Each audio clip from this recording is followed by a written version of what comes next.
नमस्कार। मैं छत्तीसगढ़ अखबार के YouTube चैनल इंडिया आजकल के स्टूडियो से सुनील कुमार एक ताज़ा खबर पर अपनी टिप्पणी को लेकर आपके बीच मौजूद हूं। प्रधानमंत्री नरेंद्र मोदी ने एक और रिकॉर्ड कायम कर दिया है एक साल में भारत रत्न देने का। इसके पहले 1999 में 4 लोगों को भारत रत्न दिया गया था। ये पहला मौका है। भारत रत्न शुरू होने के बाद से शायद 1954 में चालू हुआ है। उसके बाद से पहला मौका है एक साल में 5 लोगों का। और एक साल की भी बात हम क्यों करें, 12 महीने नहीं, एक साल का मतलब ये कैलेंडर ईयर। अभी के अभी उन्होंने 5 लोगों को दे दिया है भारत रत्न। इसमें से अगर हम देखें तो पहली घोषणा कर्पूरी ठाकुर को भारत रत्न देने की हुई। इसके बाद नीतीश कुमार के सामने लालू यादव की पार्टी और कांग्रेस के साथ रहना मुश्किल हो गया और उन्होंने मोदी के साथ एनडीए ज्वाइन कर लिया। तो मुख्यमंत्री वो बने हुए हैं जैसा कि वो हमेशा बने रहते हैं। गठबंधन बदलते रहते हैं, डिप्टी सीएम बदलते रहते हैं, मंत्री बदलते रहते हैं, गठबंधन का नाम बदलते रहता है, लेकिन नीतीश मुख्यमंत्री बने रहते हैं। लेकिन आज की बात नीतीश के ऊपर नहीं है, मैं ज़्यादा समय उनमें नहीं लगाऊंगा। मैं आज आ रहा हूँ जिन 5 लोगों को मोदी ने अभी इस साल भारत रत्न देने की घोषणा की है, हमको देखने की ज़रूरत है उसके क्या मतलब निकलते हैं। लोकसभा का चुनाव सामने है। लोकतंत्र में कोई भी काम ऐसा तो होता नहीं है जिसका चुनावी असर न देखा जाए। चाहे गरीब के पेट में 2 दाना डालने की बात हो, चाहे रॉकेट छोड़ने की बात हो, चाहे रामलला की मूर्ति का प्राण प्रतिष्ठा करने का मौका हो। चुनाव तो नज़र में रहता ही है लोकतंत्र में, उसमें कोई बुराई भी नहीं है, उसमें कुछ अलोकतांत्रिक भी नहीं है, गैर कानूनी भी नहीं है। ये अपने अपने हुनर और अपने अपने चतुराई की बात है कि कौन सी पार्टी और कौन से नेता किस मौके का कैसा इस्तेमाल कर सकते हैं। मैं एक पुराने विवाद को याद दिलाता हूँ। बहुत साल हुए जब एक वैज्ञानिक के साथ उनको दिया गया भारत रत्न और साथ में सचिन तेंदुलकर को दे दिया गया भारत रत्न, और चुनाव होने वाले थे। उसके बाद में लोगों ने चुनाव आयोग को शिकायत भी की थी कि सचिन तेंदुलकर को भारत रत्न दे दिया, जो कि कांग्रेस पार्टी की तरफ से राज्यसभा भेजे गए थे। खैर, चुनाव आयोग ने उसको खारिज कर दिया, वो एक अलग मुद्दा है। लेकिन विवाद हुआ था। विवाद ये भी हुआ था कि ऐसे सचिन तेंदुलकर को भारत रत्न देने का क्या मौका है, अभी उनकी लंबी उम्र बाकी है, बाद में भी दे सकते थे उनको। पहला। दूसरा ये कि लगातार इश्तहार करते हैं। उनको विदेश में कहीं कोई कार गिफ्ट में मिली तो इसको हिंदुस्तान लाने के लिए वो टैक्स की छूट चाहते थे, जबकि वो सैकड़ों या हजारों करोड़ के मालिक हो चुके हैं। उसके बावजूद वो ऐसी रियायत चाहते थे एक विदेशी कार को यहाँ लाने के लिए। ऐसी कई बातें थी जिनकी वजह से सचिन के नाम का विरोध हुआ था या लोगों ने उसकी आलोचना की थी।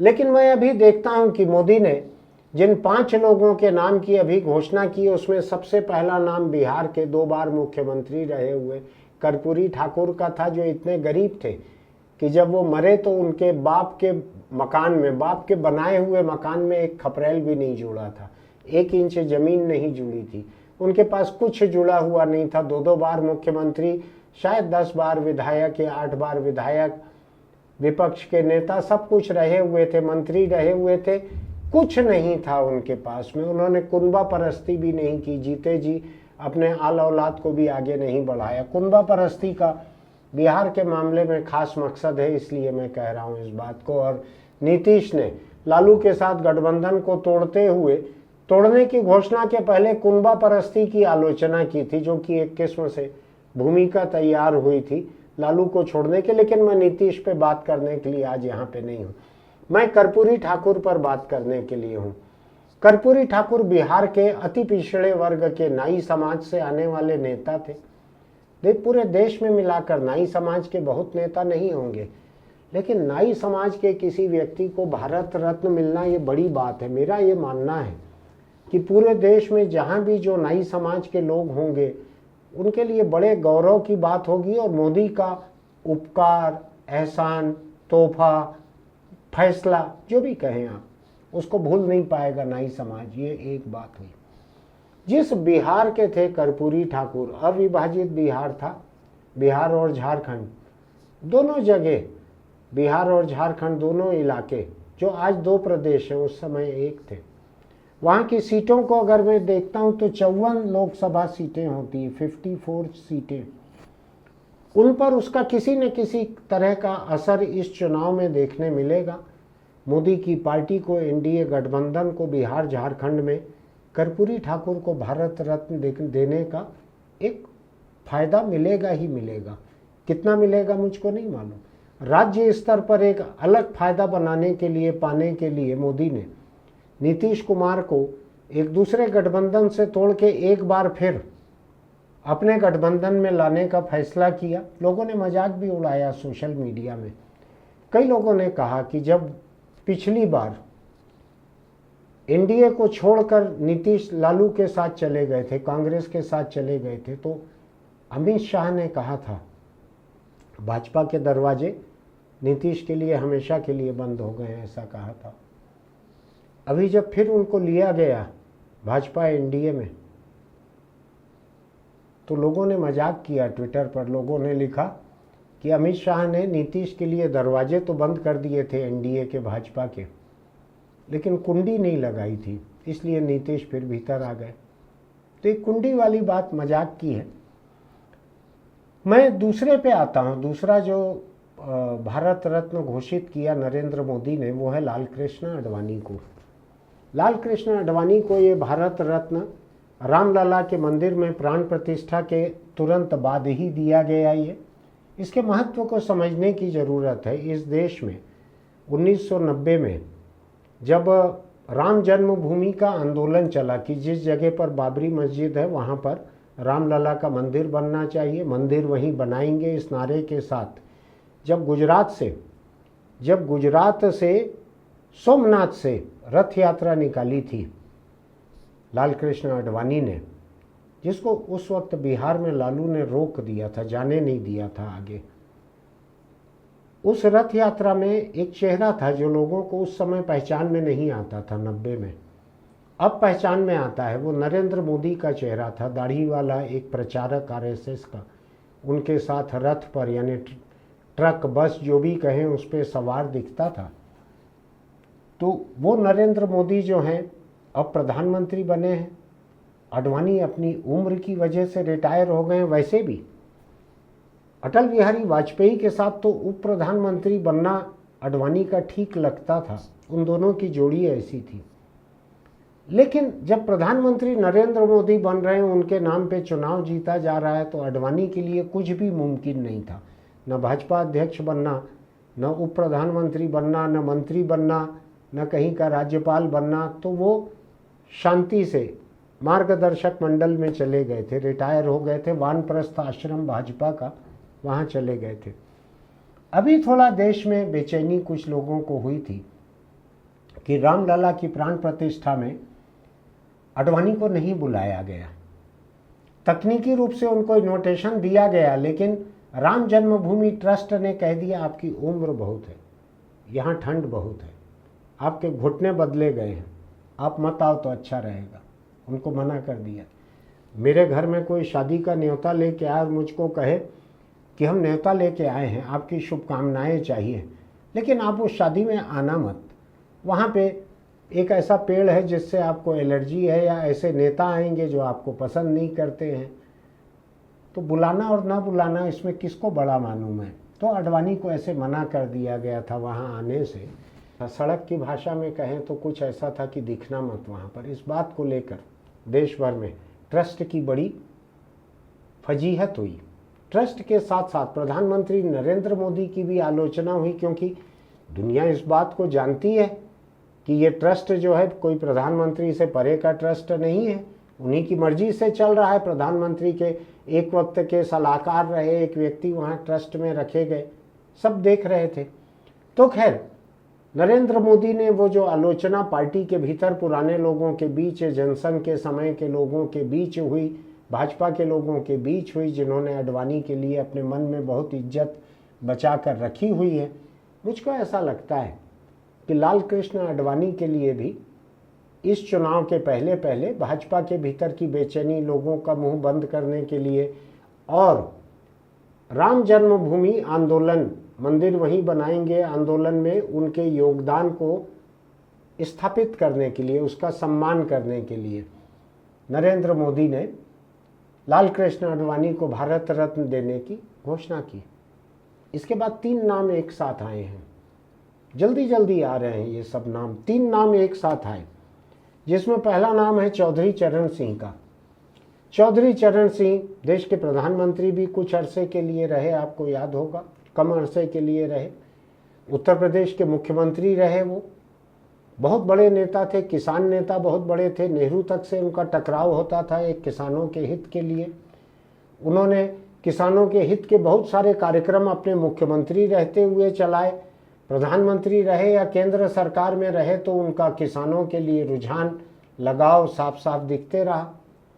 आज उनके ग्रैंडसन, उनके पोते चौधरी चरण सिंह के बेटे अजीत सिंह और अजीत सिंह के बेटे जयंत चौधरी। तो जयंत चौधरी की पार्टी है भारतीय लोकदल। भारतीय लोकदल अभी तक ऐसा लग रहा था कि इंडिया गठबंधन में बनी रहेगी, लेकिन चौधरी चरण सिंह को भारत रत्न देने के बाद जिस तरह से जयंत चौधरी ने पार्लियामेंट के भीतर जिस तरह से मोदी की तारीफ की, इस फैसले की तारीफ की, उससे जाहिर है वो कई शब्दों में इस बात को बोल भी चुके हैं कि इतना होने के बाद अब उनके लिए मुमकिन नहीं है कि वो एनडीए से बाहर रहें। वैसे भी अभी कई लोग जो हैं एनडीए में घुसने का कोई बहाना देख रहे हैं। मुझको ये भी पता लगा है कि पहले जो लोग एनडीए में थे, जो नेता या जो पार्टी, वो भी कुछ एनडीए में जाके दरवाज़ा खटखटा रहे हैं। मैं पिछली बार यहाँ था, मेरा मोबाइल छूट गया है, शायद देखना है, ऐसा भी मुझको पता लगा है। कुछ लोग चाबी ढूंढने के लिए जा रहे हैं, कुछ मोबाइल ढूंढने जा रहे हैं, कुछ लोग कह रहे हैं एक मिस्ड कॉल आई थी, मेरे को ऐसा लगा आपने फ़ोन किया था। ऐसे अलग अलग बहानों से इंडिया गठबंधन की कई पार्टियां, कई दूसरी पार्टियां मोदी के पास, भाजपा एनडीए के पास जा रही हैं। तो जयंत चौधरी अब उधर चले गए। वो 2-4 सीटों के वो नेता हैं लोकसभा की। लेकिन मैं दूसरी बात कहना चाहता हूँ, चौधरी चरण सिंह बहुत बड़े नेता थे, जाट नेता थे, किसान नेता थे। कम से कम आधा दर्जन राज्य ऐसे हैं जहाँ जाट लोगों की पर्याप्त आबादी है। उत्तर भारत में बिहार, यूपी, हरियाणा, राजस्थान, ऐसे कई राज्यों में जाट लोगों की पर्याप्त बड़ी आबादी है। इन बहुत बड़ी आबादी के लोगों को मोदी ने अपने इस फैसले से प्रभावित किया है। भारत रत्न मिलना छोटी बात नहीं है। चौधरी साहब को गुजरे ज़िंदगी गुजर गई, उसके बाद अभी जाके उनको मिल रहा है। बीच में यूपीए सरकार के 10 साल निकल गए थे, नहीं दिया गया था। तो मोदी ने ये भी साबित किया कि यूपीए सरकार ने जो नहीं किया वो हम कर रहे हैं। यूपीए सरकार ने, चलिए आडवाणी को नहीं भी देती यूपीए सरकार, लेकिन उन 10 सालों में कर्पूरी ठाकुर को तो दे सकती थी, नहीं दिया था। चौधरी चरण सिंह को दे सकती थी, नहीं दिया था। तो चौधरी चरण सिंह जो अविभाजित यूपी के बहुत बड़े नेता थे, वहाँ पे 85 सीटें हैं। 5 सीटें उत्तराखंड चली गई हैं, 80 अभी यूपी में है। इन 85 सीटों पे मोदी ने मतदाताओं का मन जीता है इस एक फैसले से, चौधरी चरण सिंह को भारत रत्न देने के फैसले से। मैं चौधरी साहब के बारे में बहुत ज़्यादा बोलना नहीं चाहता, यहाँ पे लोगों को काफ़ी कुछ मालूम है, इसलिए कि अभी 2 नामों पे और मुझको चर्चा करना बाकी है। अगला नाम है पीवी नरसिम्हा राव का। पीवी नरसिम्हा राव बाबरी मस्जिद गिराए जाने के समय 1992 में प्रधानमंत्री थे देश के, कांग्रेस पार्टी के थे। कांग्रेस पार्टी के लोगों ने उनको प्रधानमंत्री बनाया था। लेकिन ये आम चर्चा थी, आम जानकारी थी ये कि सोनिया गांधी के साथ उनके संबंध अच्छे नहीं थे। सोनिया गांधी के संबंध इतने खराब थे कि नरसिम्हा राव के उस वक्त के संसदीय कार्य मंत्री रहे हुए विद्याचरण शुक्ला ने पत्रकारों के बीच में बोफोर्स रिश्वत कांड, बोफोर्स दलाली कांड, भ्रष्टाचार कमीशन, इसको लेकर कुछ सुगबुगाहट छेड़ी थी। पत्रकारों में बहुत से लोग कांग्रेस पार्टी और इंदिरा परिवार के वफादार थे। सोनिया गांधी तक ये बात पहुंच गई थी कि विद्याचरण शुक्ला कुरेद रहे हैं, क्योंकि बोफोर्स में राजीव का, सोनिया का, दोनों का नाम आया था, इसलिए विद्याचरण कुरेद रहे हैं और नरसिम्हा राव के कहे हुए कुरेद रहे हैं। आपको ध्यान होगा नरसिम्हा राव के मंत्रिमंडल में अर्जुन सिंह HRD मिनिस्टर थे।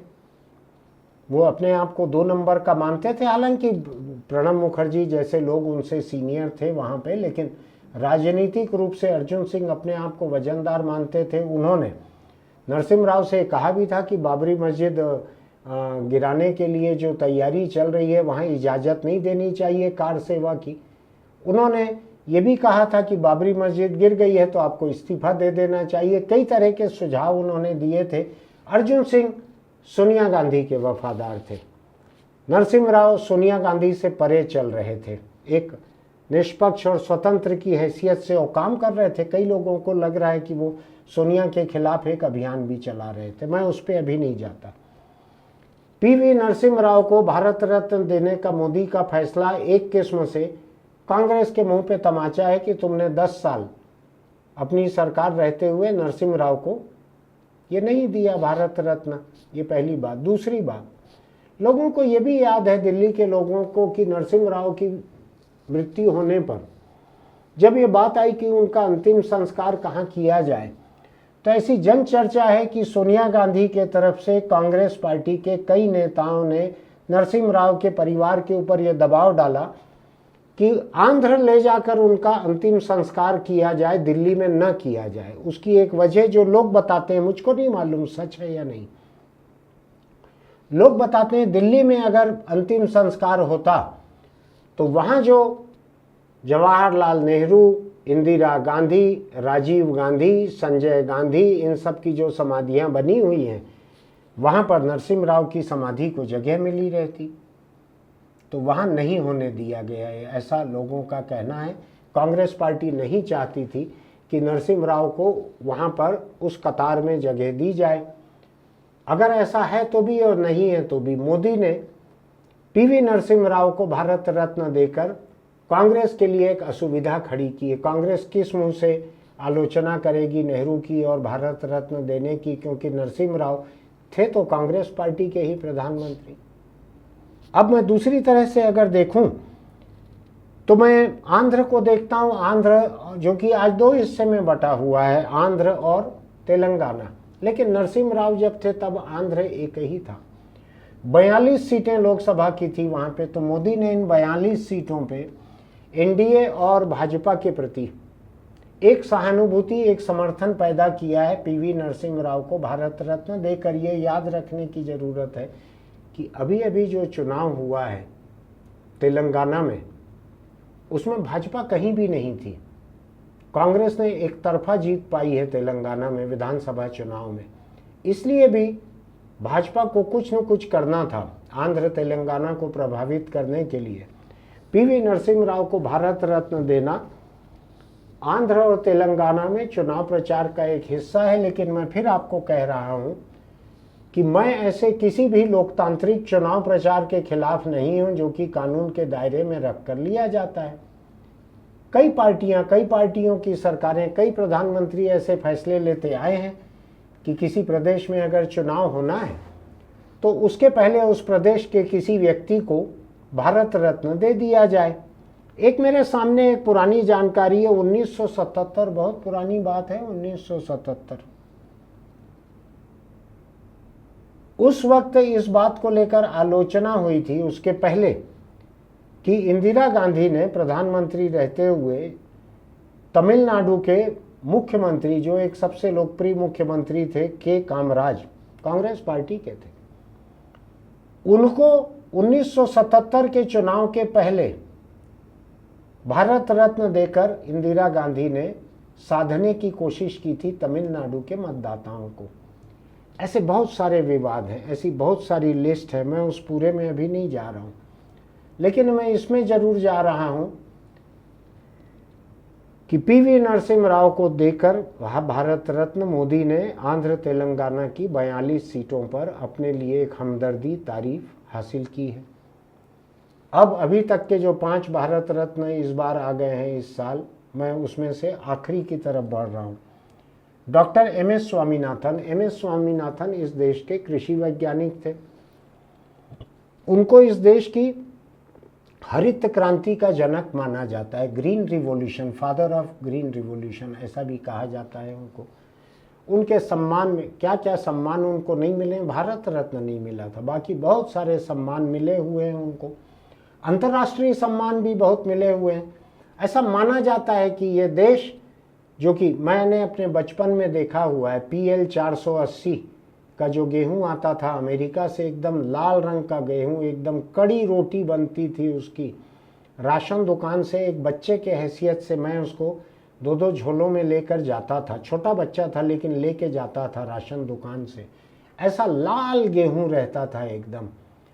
तो ऐसी हम दूसरों पर निर्भर थे अनाज के लिए, हिंदुस्तान में अनाज हमारी ज़रूरत का नहीं होता था।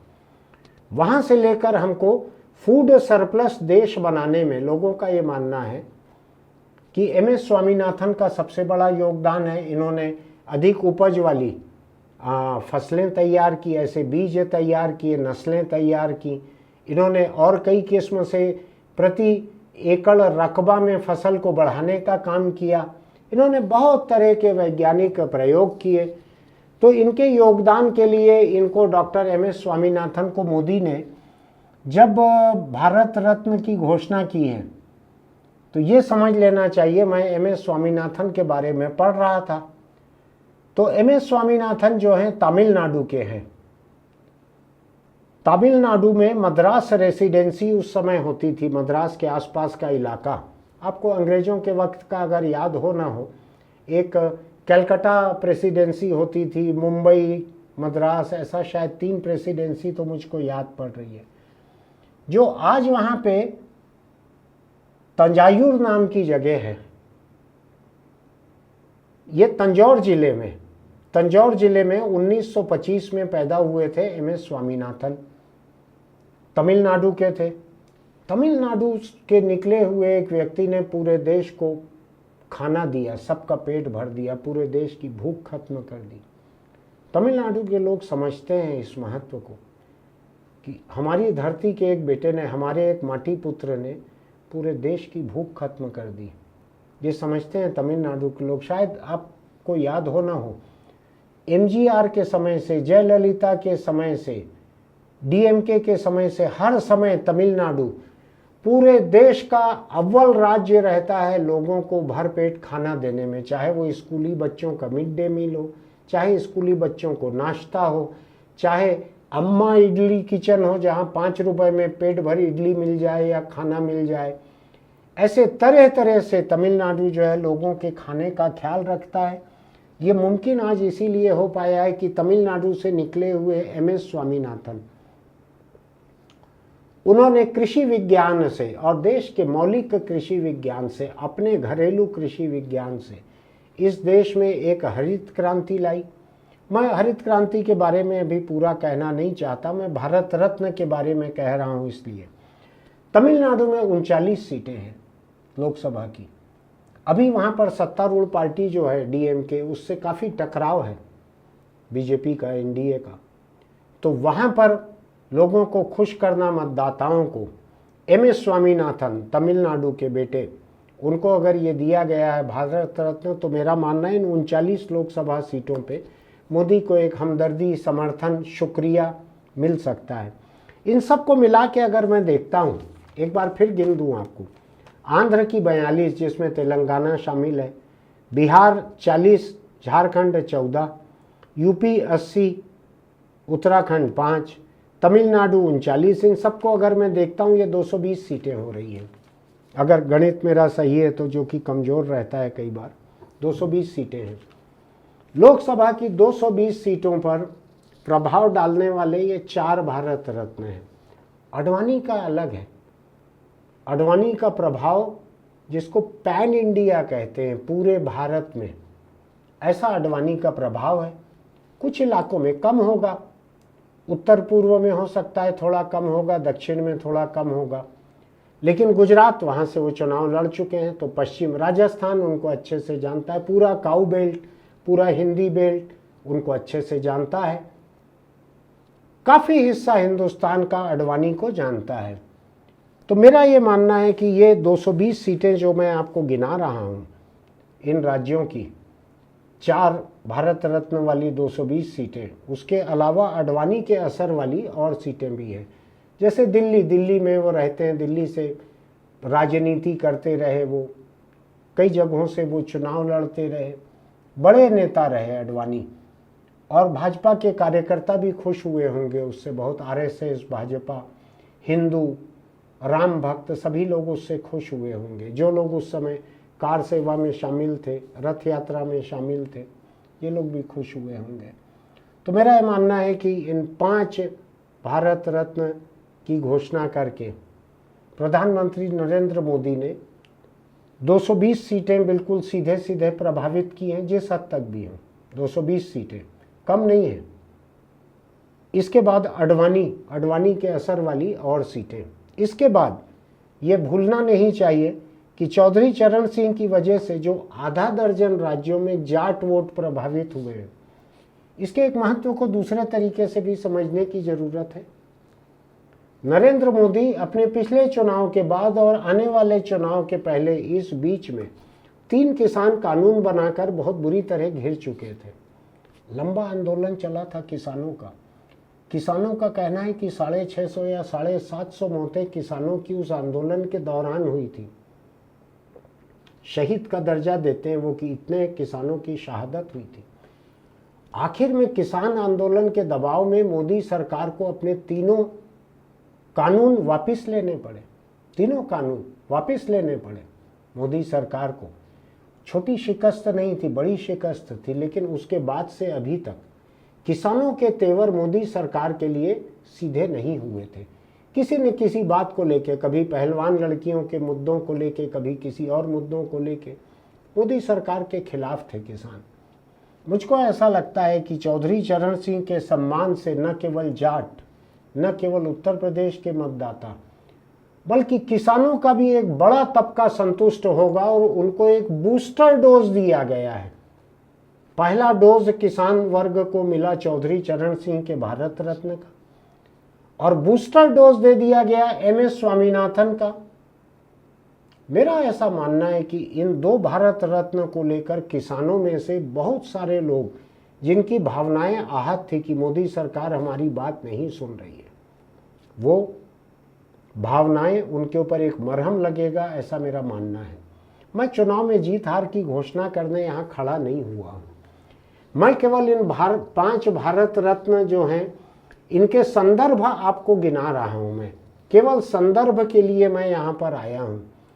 नरेंद्र मोदी ने 220 लोकसभा सीटों पर सीधे सीधे तमाम जाट सीटों या जाट मतदाताओं के बीच, तमाम किसान मतदाताओं के बीच, अडवाणी के लिए जिसके भी मन में तारीफ है, चाहे उनकी जन्म की जो जाति है सिंधी जाति, हालांकि अडवाणी ने कोई सिंधी राजनीति कभी की नहीं है, लेकिन फिर भी जो सिंधी बिरादरी है देश भर में, उनको खुशी इससे हुई होगी। व्यापारी समुदाय को ही होगी, क्योंकि जनसंघ के दिनों के सबसे बड़े 2 नेताओं में से एक थे जो रहते आए थे अभी तक। बहुत लोगों को खुशी होगी। तो मेरा ये मानना है 220 सीटों से परे बहुत दसियों लाख वोटर, करोड़ों वोटर के ऊपर इसका असर और अधिक होगा। किसान तो पूरे देश में है। स्वामीनाथन का सम्मान, उनका महत्व पूरे देश के किसान जानते हैं। चौधरी चरण सिंह को तमाम उत्तर भारत, तमाम हिंदी भाषी राज्य, ये लोग तो अच्छे से जानते ही हैं। बाकी देश के लोग भी जानते हैं कि बड़े किसान नेता थे, किसानों के लिए बहुत सारे काम किए थे इन्होंने। कुल मिलाकर ये 5 जो हैं, एक किस्म से मोदी ने छक्के लगाए हैं। एक भारत रत्न सचिन तेंदुलकर से उन्होंने कहा जरा अपना बैट तो दिखाना, और सचिन का बैट लेके मोदी ने 1 ओवर में ये 5 छक्के लगाए हैं अभी तक। हालांकि कुछ लोगों का रिकॉर्ड 1 ओवर में 6 छक्कों का भी है, लेकिन अभी चुनाव आचार संहिता को वक्त बाकी है। जिन्होंने मोदी को देखा है उनको कोई हैरानी नहीं होगी कि 6वां छक्का भी लग जाए। अभी 5 लगा चुके हैं वो सचिन के बैट को लेकर। देखते हैं आगे क्या होता है। इसको दिलचस्पी से देखिएगा। ये केवल राजकीय फैसला, केवल शासकीय फैसला नहीं है, ये एक राजनीतिक फैसला भी है, चुनावी फैसला भी है।